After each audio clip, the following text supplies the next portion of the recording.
When building a raised bed, it's wise to build a raised bed at least 2 feet wide. So if you build it 2 feet wide, you can have access from it each side.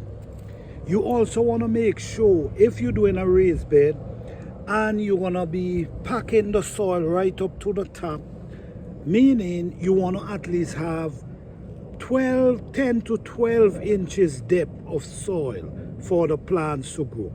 If you're doing it in ground and you're just using the wood to barricade it, then that's fine. But if you're going to be packing the surface comes up to the wood, you need at least 10 to 12 inches. Say for instance you want to put the raised bed on a solid surface like a concrete or whatever.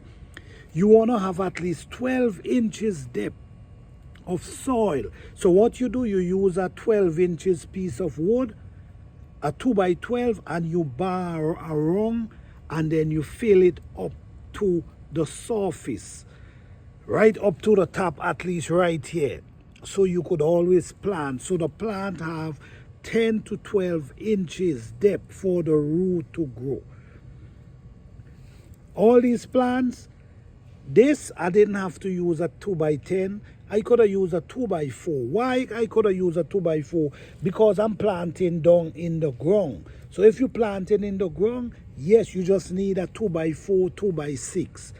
But once you're gonna be filling it up to the, like you have a solid surface and you don't want nothing to come up from the bottom, and you have it with, some people put like tarp and stuff to protect the weed from coming through, you surely gonna want a 2x10.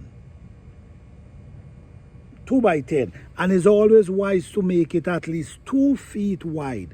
So you could reach from one end to the next end. All right?